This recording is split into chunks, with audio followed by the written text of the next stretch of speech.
Welcome to Taking Care of Lady Business, where we put the business back in lady business. Hosted by Jennifer Justice, founder and CEO of the Justice Department, a management strategy and law firm that works with female and woke male entrepreneurs, executives, talent, brands, and creatives to build and maximize their wealth, focusing in the areas of tech, consumer product, finance, media, entertainment, and fashion. Jennifer interviews entrepreneurial women who have done it all, who will be sharing their secrets on all things business, especially as a woman. These highly successful women will share strategies and insights, including what not to do and what it takes to win. And now, here's your host, Jennifer Justice. Hi, everyone. Thank you for tuning in to this episode of Taking Care of Lady Business. I'm Jennifer Justice. Today, we have Jennifer Shaheen, the president and founder of Technology Therapy Group. Hi, how are you? Hi, Jennifer. Thank you so much for having me today. Yeah, of course. Thank you for being here. I know that everyone's going to learn a lot today from you. So let's get it going. So why don't you start by saying what is Technology Therapy Group? It sounds like something that everybody kind of needs to do, but we're not sure which interpretation they have. Yeah. No, it's great. And actually, it's a phrase that I've been using since 2000.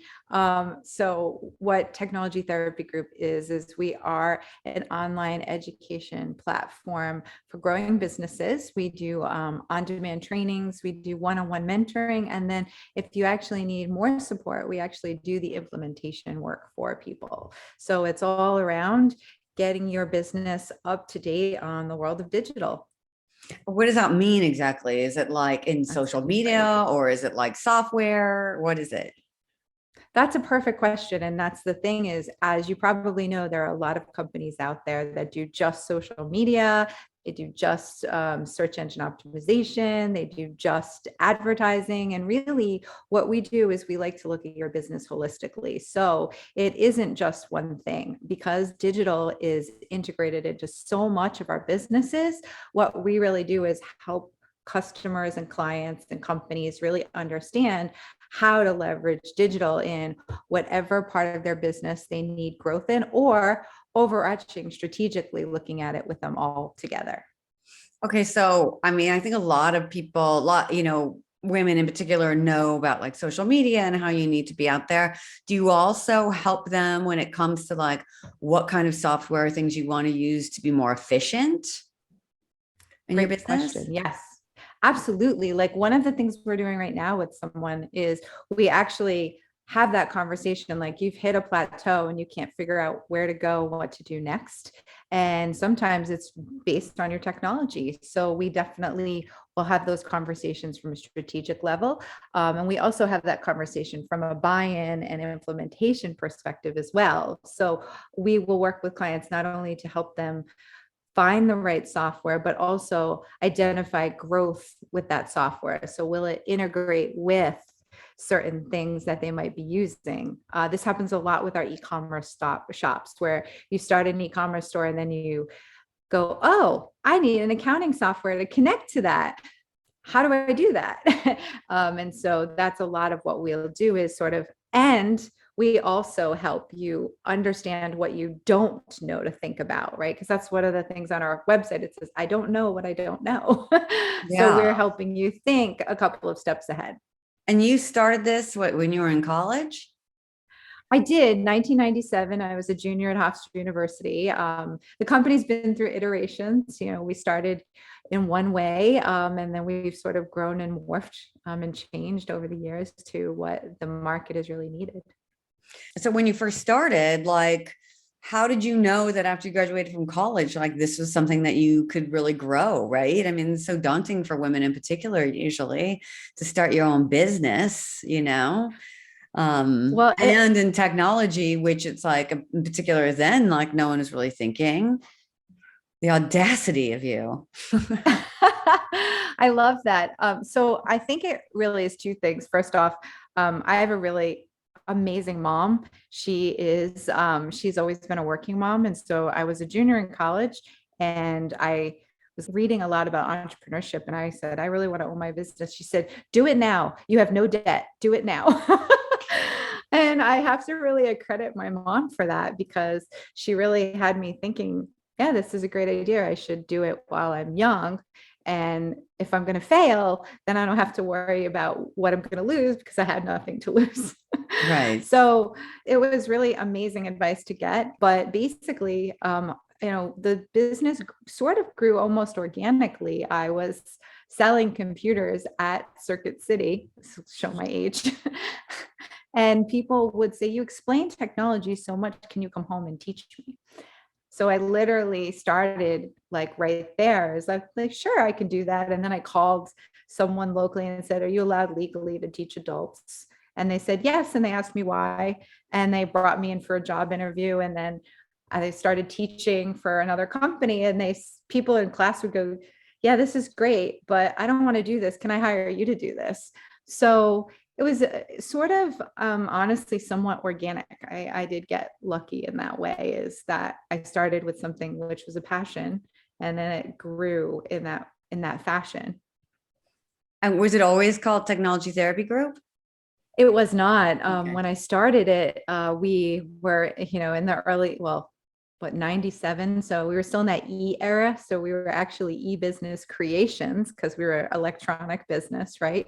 And then in the early 2000s, I started doing private coaching with executives who were at the C-suite level in larger companies. And one of them said, well, I don't really like people to know what I'm learning here. And I really, what are we going to call you? And someone said, well, you're really like a therapist. I go, well, I'm your technology therapist. And it kind of grew from there. And actually, it's funny because I solidified the trademark with that in that year or two, because I realized before everybody got kitschy with the term therapy, and then it sort of, kind of snowballed from there, and we kept the name. And our logo used to be a computer with a tube monitor on a couch, a therapist couch, and it's evolved over the years. So warm, friendly, want to make technology more inviting for people. So that's really funny. So CEOs would ask you to help them with technology. Like what kind of technology? Like computers, with their phones? This is pre-iPhone even, right? When did the iPhone come out? It was not in 2000. Yeah. In 2000, we were still early years of BlackBerry. That was when we had the big fat Blackberries. Yeah. But it's interesting because, as you and I were discussing before our call, it was a lot of the, older white males who had secretaries who were getting the notification that you guys have to learn how to do some of this yourselves. And what was really funny is they would just need to know how to do email, or, how to handle like the Windows environment. And I would say even today, you'd be surprised how many people just don't understand, how their own computers work and a directory structure. Yeah. Well, look, if I don't turn mine on and it works, I'm mad. Like, this is ridiculous. So when I switched over to Mac, I was so much happier because they make it so much easier, in my humble opinion. So that's really funny, because even when I was a young associate in a law firm, I remember my bosses, are like probably between 15 and 20 years older than me, didn't even know, like one of them like called me into the where the printer and fax room is. He's like, how do I send this? And I was like, well, you should first not do it through the printer and maybe do it on the fax machine. How about that? It's really funny. So, okay. So obviously it evolved. We got iPhones. We walk around with mini computers now. And then what did you start growing it out to different areas of whatever it was digitally? Yeah. So, my degree is actually in marketing and a minor in business computers. So what we ended up growing into was really more of what we called a digital first agency, where we would help you with your website and your marketing. And we always did offline, but we always led with digital, because from my perspective, this was really where the future was headed. So I would say, we were in the early stages of what is now referred to as multi-channel marketing. And I think that's what's important is, so, where we are today is I sort of went 360 and said, I'm watching these small businesses struggle to understand how many channels there are now today. But for me, it's really interesting. Like, I'm almost a digital first native of the world of multi-channel because, as you said, in training people, we were still on BlackBerries. So there wasn't email marketing like there is today. There was no texting. Now we have so many more channels to reach people on. The early world of Google, because I was teaching when Google launched, and it was like, wow. And I was teaching how to be number one on Yahoo and Expedia, Right. and Excite, the old search engines. And those tricks, by the way, no longer work, right? So it's just like anything else, it sort of evolved. But at the end of the day, really, we had sort of morphed into being an agency, and we've built out websites for, good sized companies, and overseeing software development, integration. And we still do some of that work today. But what we've been doing since 2020 is sort of pivoting to help the growing businesses. And as you probably know, how many people launched their own business in 2020 because they were tired of working for somebody else. And the pandemic really kind of put a fire under people's bottoms to say, you know what, I really want to do this myself. Right. So what does that suite of services look like? How does that happen? So for us, what often happens is people can come to us as a complete startup and talk to us about, like, okay, this is my business idea. What do I need? Or they can come to us with already existing business and say, I'm not seeing results. What do I need? Mhm. So we work either way. And those will be things like us saying, okay, we can mentor you if you want to do it yourself, because a lot of people do want to do it themselves. Or we can mentor you and we can build out a program for you. So help you improve your conversion rate on your e-commerce website, help you have a better flow and extended reach in nurturing people through email marketing, helping you understand how to move up and be on the first page of Google, search engine optimization, how to see better return on your Google ads. And then one of my favorite things that I love to talk about with businesses is really understanding and valuing all the data that they're getting to better understand who the customer is and how to continue to have conversations with them. All right. And for all of this, I mean, are these packages that they can buy into, or are they like, a lot of startups and small businesses don't have a lot of money, so Correct. yeah. Yep. So our classes are actually $45. They're 1-hour classes, and they're pretty reasonable, and we do bite-sized learning. In January, we're actually launching courses. So there'll be a couple of hours, but those are sort of those entry level. And then our mentor sessions are $180 an hour. So you can actually just work one-on-one for an hour, or you can buy a 4-pack. And then, monthly implementation and support usually starts at $1,200 and goes up. So what about, like, what do you think, if you're a new company, and a lot of women start products companies, what are the things that you need in the very beginning to, like, really make sure, you're optimizing your sales and your company in general? Absolutely. So, I mean, the things that you really need in the beginning is truly strategy and planning.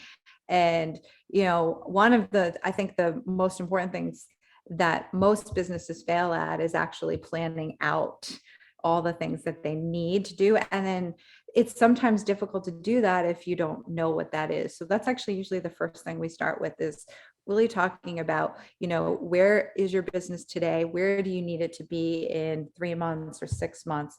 And laying out a week by week plan with you on how to achieve that goal. So that's one of the things that we can do in the mentoring.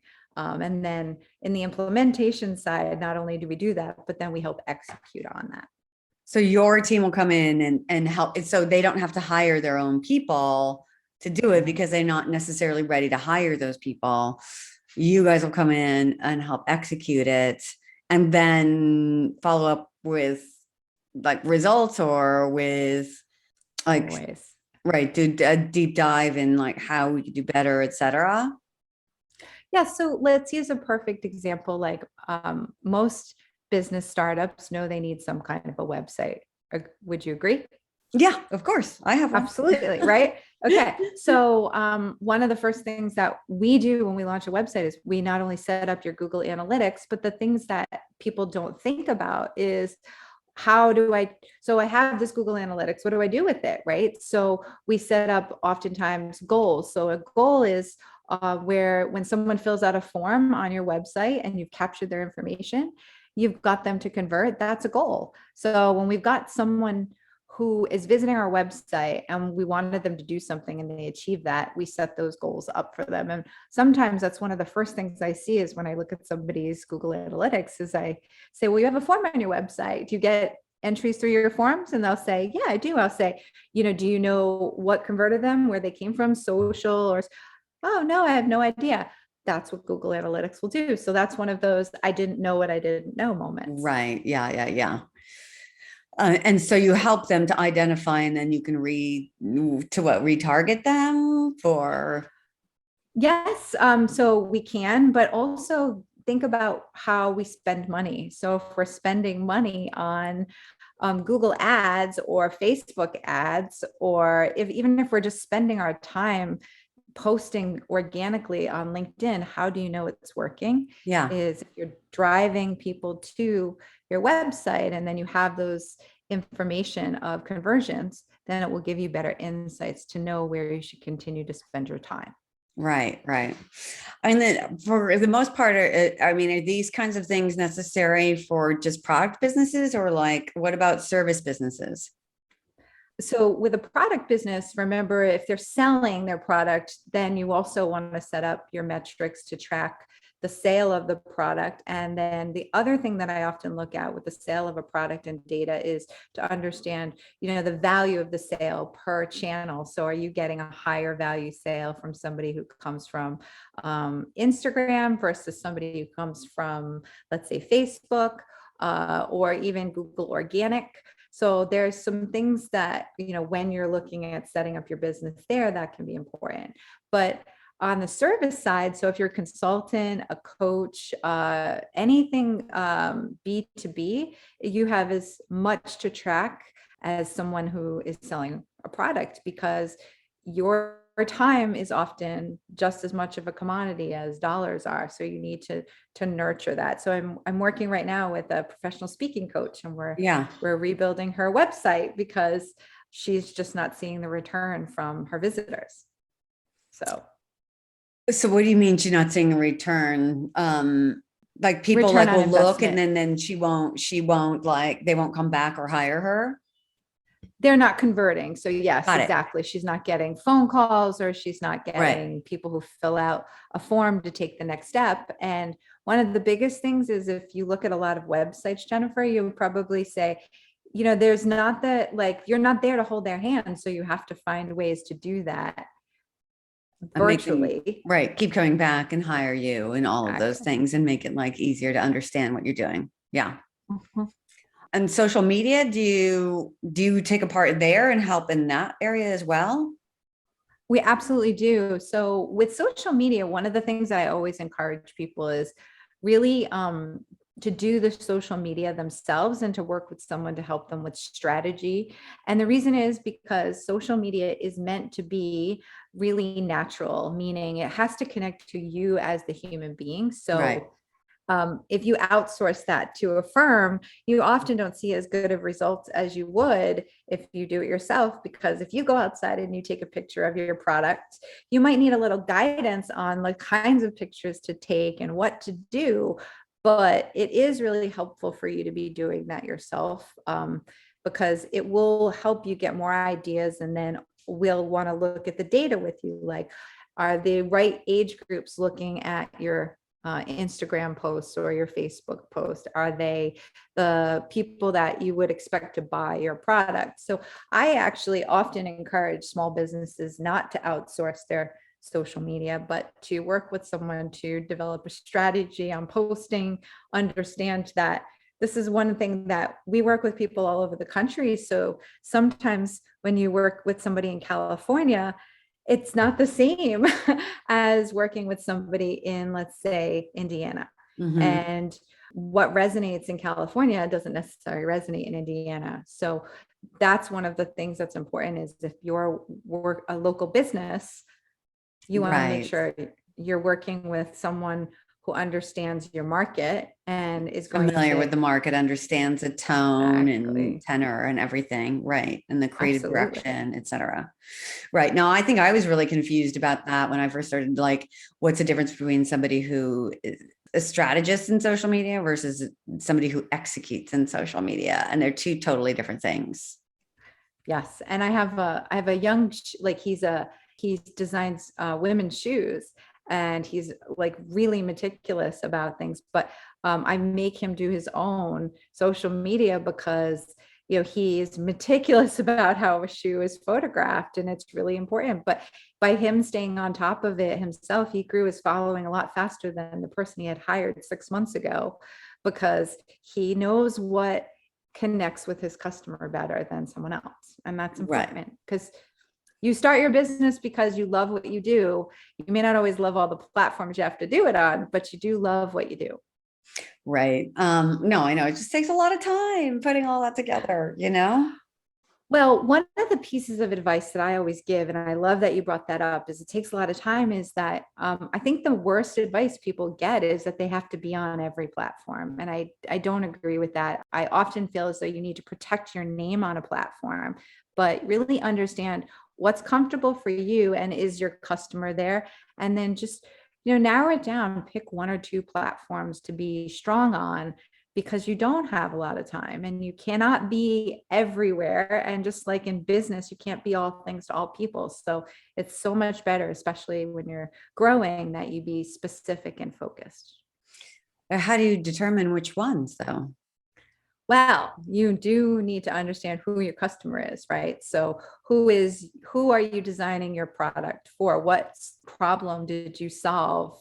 Why did you do this? You're usually doing it because you're solving a problem. So Right. that right there should help you define your audience. And then once you define your audience, most platforms are identified by their audiences. So truth be told, though the whole world uses Facebook, it's really not a young person's platform. It's, a Not 45, anymore, even though that's how it right? started.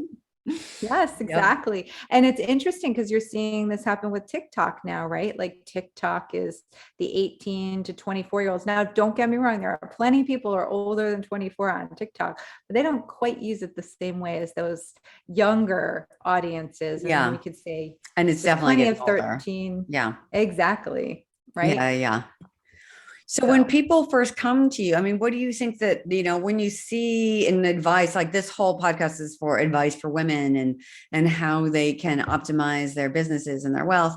What are the most common mistakes that you see, them making or businesses making? one of the most common mistakes that I see businesses, startups making in general is I do understand the importance of doing things on a low cost, but I always say, especially with coming through and setting things up, one of the things that I find is extremely important is that you make sure you own yourself and do not just outsource to an intern or college student the setup of your platforms. So if you don't mind, Jennifer, I just want to give like this just happened 2 weeks ago. Yeah. We had a woman come to us and she didn't feel comfortable with it. So she hired an intern and they set up her Facebook business manager. Now, I don't know how many people are familiar with business managers, the business way of managing Facebook. And she got the company in a way, it's called like, it's disapproved. So this company can no longer have a business account on Facebook. And this was a young girl. And so sometimes Facebook will disapprove you for something small, but if you don't reply to it and get on top of it right away, they will eventually think you're not taking care of your business. And then you can't get out of that hole that you've gotten in. So Right. I think the best first advice is I would say all day long, hire someone who is a little less knowledgeable to help you take photos or do things like that. But when it comes to setting up your digital, I highly advise you talking to somebody who does it right. It's almost like going to a financial advisor who doesn't know what they're doing. It's sort of the same thing here, because your digital footprint, if not set up correctly, can hurt you as much as it can help you. That's, great advice. It's something that I say all the time with like lawyers. I'll see somebody posting and being like, does anybody have a form? I found a co-founder. And it's like, oh my God, that is like getting married. Like you can't just have a form, or, executives that like start a job and they just sign the contract. And it's like, well, you can't do that. This is like your livelihood. Like you have to pay the costs, and there's no cheap version of it. You have to pay for the right people. You have to educate yourself, to your point. Like you have to understand what you're saying yes or no to when they're asking you what we would like. And you have to take that time, because it's like the foundation of your entire business. You have to set it up properly legally. You have to set it up properly digitally.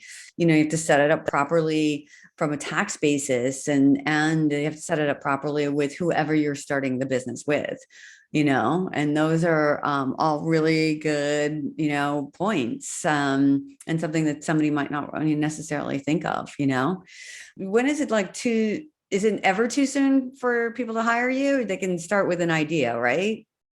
Absolutely. We actually do help produce webinars for the SCORE, which is a division of the SBA, the Service Corps of Retired Executives, and they don't go by that anymore, but that's really what they were. And so we talk to people all the time that are in that beginning phase because they don't know what they don't know. And if there's places that I can send them that they can get good advice and they don't have to pay, I can do that. So at least, we can kind of drive them into some of those places. Like SCORE is a great place to go. The SBA is always a great place to go. But, it's never too late and it's never too soon. It's a good idea to talk to an expert early on. But if you're further into your business and you've plateaued, this is also a great time to talk, because you've now said, hey, 2021, we weren't growing what we should be growing. What fresh eyes can, Technology Therapy Group bring to the table for you to see, where you've leveled off and what opportunities are there for you to grow? Right. Amazing. Thank you. Thank you for all of that. I mean, I think it's something that, people always say, like, I wish I had somebody to do all this stuff. Everybody would, social media, but in general, to know that there is a business out there that literally is your bit technical therapist, and the way that you got started, it was very funny, actually. Well, Yes, I mean, what about like you guys stories, going right? forward in like, cryptocurrency and metaverse and all of those things? Are you going to expand into that Web3? Are you going to expand into understanding, beyond just digital, but, Well, it's interesting that you asked that, because I sit on the board of a corporation, and it's a part of the things that I'm talking to them about is, so I personally love technology. So I do pay attention to what's going on with NFT and obviously with the crypto world. And it's interesting that you brought that up, because like accounting firms now are even being talked to about this because people are investing. So there are definitely opportunities in the market to look at these new things, but these are all in their infancy. So part of the downside of that is we're all learning that at the same time right now. Like you don't have the years of experience. And, like I said to you, we've been doing this since 97. So for me, I found all the, I know about that hole in that issue, or, I know how to get around this because I've done it for so many years. But these new technology tools, it's exciting, but it is definitely, it's daunting. we're all learning Yeah. the same time for those. Yeah. Amazing. Well, thank you so much for taking time out of your day to talk to us all. I ask everyone this one question at the very end. What is the worst advice you've ever received? So I probably say the worst advice that I've ever received would be that to wait. I think it's so funny. Like sometimes we hold back and we want to take risks. And as a woman, I have to say, risk taking has probably been my one Achilles. So I think that that's one of those like, wait, don't go there yet, and oftentimes I knew myself, I wanted to do it and I didn't. And I would say that's probably the worst advice. Yeah. I guess it's also not listening to your intuition, right? You know? I will say this though, now that I'm more educated, I always back up my intuitions with data. If I have an intuition, I do look and see what the data tells me so I can leap. And then sometimes obviously we're going to do it without it, but I definitely say that holding back, is one of those areas where I wish I had not done, and I would be further along, right? Yeah, seriously. I think everyone has experienced that. So if people want to find you, hire you, it sounds like of my audience, there will be a lot of people that will need your help. How do they find you? Well, they can find me pretty easily. Just Google technology therapy, and we are the first that comes up, but we are technology. I would hope so, right? Could you imagine? Like, we help you with search engine optimization, but you can't find us. Yeah. So technologytherapy.com, or you can always connect with me directly as well. All right. Amazing. Well, thank you so much for coming on and giving everybody this knowledge about what you do, and that there's a company like this that exists. And I'm sure you're going to be having some people reach out. Until next time, thank you for tuning into this episode of Taking Care of Lady Business. I'm Jennifer Justice.